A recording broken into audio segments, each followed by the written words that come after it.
Bonjour et bienvenue à tous dans ce flash d'information à marge de sa tournée africaine. Le Premier ministre sénégalais Ousmane Sonko a tenu des séances de travail avec le gouvernement guinéen lors d'une conférence de presse conjointe avec son homologue Amadou Riba. Ousmane Sonko a fermement condamné les discours xénophobes visant les Guinéens résidant au Sénégal interrogés sur les leaders d'opinion qui tiennent des propos menaçant la présence massive des Guinéens au Sénégal. Le chef du gouvernement sénégalais a déclaré que ce sont des propos à ne pas prendre au sérieux.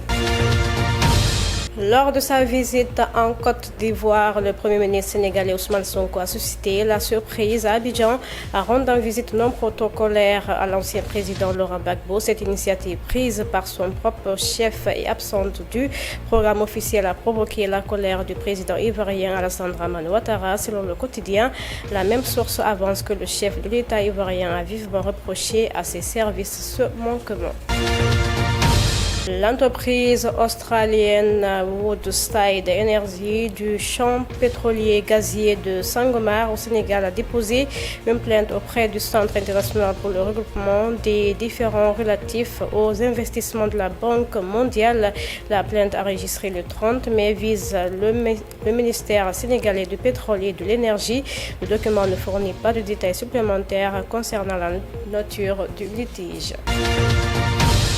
La cellule nationale de traitement des informations financières a publié son rapport d'activité 2024. Ces documents proviennent des entités conformément à la loi N0-2024/08 du 14 février 2024 qui encadre la lutte contre le blanchiment de capitaux, le financement du terrorisme et la prolifération des armes de destruction massive. Le rapport d'activité de la CENTIF relève une hausse significative de 928 déclarations de soupçons reçus contre 807 en 2023, soit une augmentation de 15%. Guinée, une importante quantité de drogue a été saisie vendredi dernier au terme d'une enquête menée par la police de Mondiana. Il s'agit de 26 kg de chanvre indien trouvés sur une femme qui serait de nationalité sierra-léonaise. La suspecte Rudiatou Kaba dissimulait cette drogue dans un sac contenant des habits. Devant les médias ce lundi, le procureur de la République près du tribunal instance de Mondiana, Mamadou Salou Diallo, a salué le travail des forces de sécurité. Mali, ce lundi, l'état-major général des armées a révélé qu'une tentative d'infiltration terroriste au camp de Tombouctou a été contrecarrée par les forces armées maliennes vers 10 heures grâce à leur intervention rapide. Les FAMA ont réussi à repousser les agresseurs. Les premiers bilans indiquent que 13 terroristes ont été neutralisés. Les forces armées ont aussi saisi des armes, des véhicules, des divers équipements. La situation est désormais maîtrisée. Des opérations de ratissage sont en cours à travers toute la ville de Tombouctou.